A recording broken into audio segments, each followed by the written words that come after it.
Hey everybody, and welcome to the Engineer.tf map review series. Today we're continuing off what we started last week, going over cost-specific things, and today we're going over payload-specific things. So today we're on Vigil, which is kind of the quintessential payload map for Highlander. Yes, Upward exists, but I like Vigil more, so we're going with Vigil. But yeah, basically we're going to be in this new series where we're talking about things that are specific to game modes, not maps. So these are things that we talk about should be applicable to every single payload map that is in the game, including pubs and ones that don't exist yet. So these are things you guys should be doing and following. And today I am one of your hosts. Painseer is another one of our hosts. Say hello, Painseer. And we also had a friendly enemy gamer in here as well to assist us today. So one of the first things we're going to chat about or talk about is teleporters. So one of the things we talked about last week for Koth, which are really important, are the cheaper teleporters. You should be doing them every time you respawn. You should be every time at the beginning of round, and yada yada. However, they're also very useful and applicable for payload maps as well. As you can see, we have Painseer here who built a cheaper tele using the Eureka effect method mentioned last week, where you have the Eureka effect load out and then load exactly the same with a different rush. So as you can see, he built one to spawn here, and it's cheaper and it works and it's great. Now, if one thing that's useful about these teleporters is if you have a cheaper teleporter, and let's say you cap the next point. So if we do that, as we can see, there's an exit over here. If we were to destroy the entrance, and now you can rebuild the entrance at the new spawn. So let's assume this is the forward spawn. The new teleporter is still cheap, despite him having a gunslinger out. That's because the teleporters are linked. So, and then from here, as you can see, our teleporter is still in first. So now Painseer, as they push the car forward, can destroy the exit and place it further down.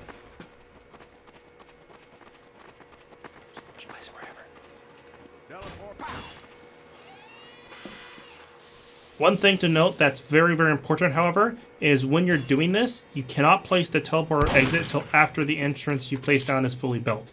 Doing so otherwise will desync them.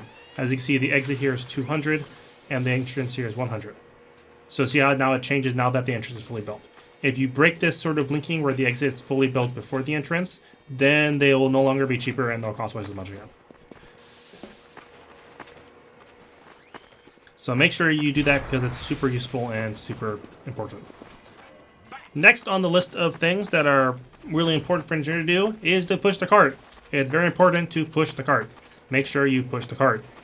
But make sure you don't sacrifice your life for the cart at all times.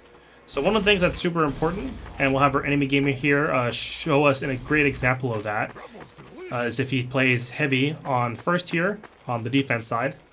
Cough, cough, cough. What happens is when you're pushing the cart and you're going through and trying to cap things, it's important to know the timing of when your team is pushing or not, because you always want to be alive for the pushes. So when your team is ready to push, you should be alive and ready to do that. So as the push happens, they come out and you can focus on capping. However, if you just endlessly feed the cart and allow their heavy to endlessly murder you, it's very, very sad, and then your team won't be able to have cart pushers, which means the push can fail simply because no one was on the cart pushing. So it's very important to not endlessly sacrifice your life. However, if your team is not ready, and they're still building Uber behind, and your cart looks like it's about to roll back because the timer's going down, it's perfectly okay to try and jump on the cart to try and keep it from moving before their heavy actually does wind up killing you.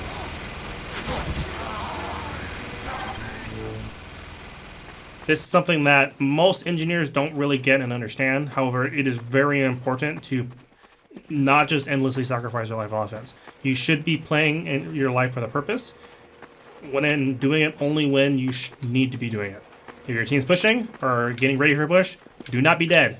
However, if your team is not ready and the cart's about to roll back, it is okay to jump in, stop the cart from rolling back, because those seconds are hugely important. So moving on to defense, one of the other things that are really, really important and a lot of engineers don't necessarily get and understand is you should not be dying on defense. It's very important that you stay alive and know when to back out, and definitely do not sacrifice your life for your buildings. As you can see, my building is hurt. I could walk up to it now and heal it. However, by trying to go in there and be sneaky and be like, oh, I'm going to try and remove stickies and walk up and do this, I actually wind up killing myself. Because there are more stickies there, or I wind up shooting them around with the rockets and getting myself blown up. If your building dies, leave. Because a dead engineer cannot build new buildings, a live engineer can always build a new one. Or how's it? Actually, that's wrong. A dead engineer is a dead building, however, a live engineer can always rebuild. Yeah, let me just edit that one.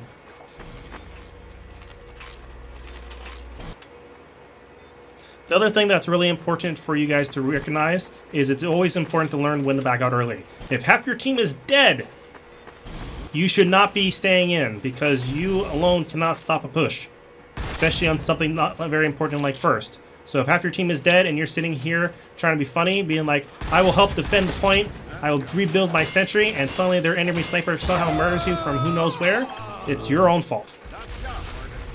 So make sure you learn when to back out early when half your team is dead. This is something you should be doing as you're not a very active player in these games. Look at your top board. If you see half your team is dead, back up. Pretty simple, pretty easy.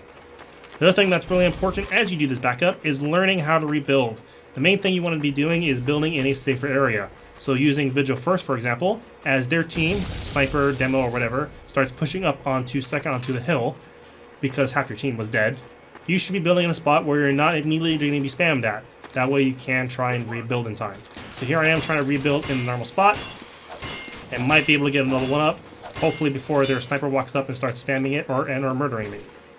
However, if you're not able to get up in a safer spot, it's very, very important for you to just back up until it is safe. So I believe I saw... Oh, there's a sniper there, so I'm backing up. You always want to, once again, stay alive. Do not sacrifice your life for something dumb. If you need to build at your spawn, do it.